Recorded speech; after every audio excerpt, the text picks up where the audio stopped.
Hi, in this lesson, we're going to learn about comparison operators. One way that we can ask our computer true or false questions is by creating Boolean expressions using comparison operators. Comparison operators compare the operands on either side of them and decide the relation among them. In this example, the x operand on the left is being compared to the y operand on the right. Let's go over 6 useful comparison operators. To check the equality of two numbers, we use the equality operator. This is denoted by two equal signs. To check whether a value is greater than another value, we use the greater than operator. And to check whether a value is less than another value, we use the less than operator. To check whether a value is not equal to another value, we use the inequality operator. This is denoted by an exclamation mark and an equal sign. To check whether a value is greater than or equal to another value, we use the greater than or equal to operator. This is denoted by a greater than sign and an equal sign. And lastly, to check whether a value is less than or equal to another value, we use the less than or equal to operator, which is denoted by a less than sign and an equal sign.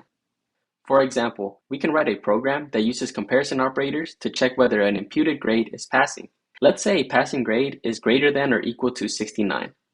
If a user enters 90, then the expression 90 greater than or equal to 69 evaluates to true, and then true is printed to the console. If a user enters 32, the comparison 32 greater than or equal to 69 evaluates to false, and false gets printed to the console. Because Boolean expressions with comparison operators evaluate to either true or false, we can use them in if-else statements.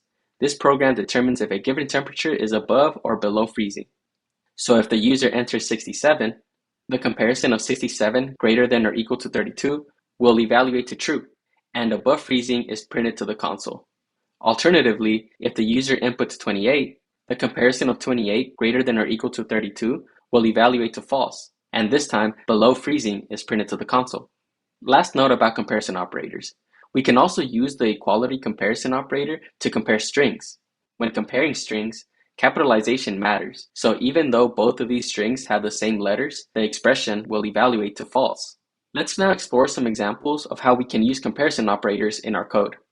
Let's create a program that reads the user's name and checks if it is equivalent to Jeremy. We already have our main function defined and called, so all we have to do is fill in the missing code. Let's start by getting the user's input and storing it in a variable.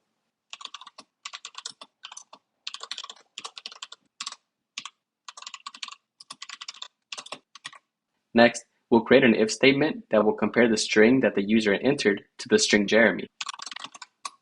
Inside of the parentheses is where we'll compare the two strings. Since we want to check if the user's name is equivalent to Jeremy, we need to use the equality operator, which is denoted by two equal signs. We'll start by writing the first operand, which is the variable name, and then our equality operator, followed by the second operand, which is the string Jeremy. Great! This comparison will result in either a true or false value. If it is true, we want our console to display the message "Great name."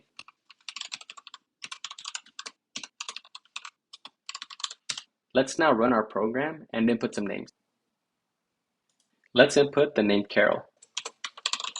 Notice that when we type in Carol, we don't see the message "Great name" in our console. That's because our comparison evaluated to false. Let's run our code again, and this time we'll input Jeremy.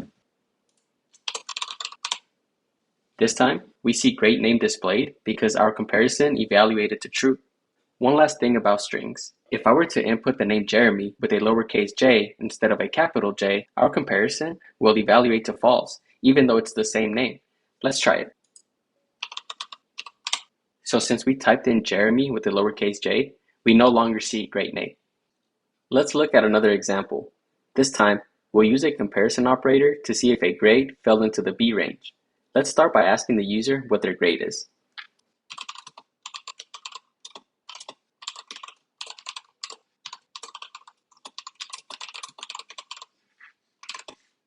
Next, we can create a variable that stores the value of the comparisons we need. Let's name our variable got_b. We'll then need to make two comparisons. The first comparison we need to make is if the user's grade is greater than or equal to 80.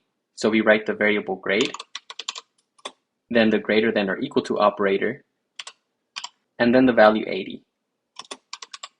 Next, we'll need to check if the user's grade is less than 90. Let's first add an AND operator so that got B is true only if both of our comparisons are true. Now we can write our second comparison. Great. Lastly, we'll just add a console.log statement so we can see our results.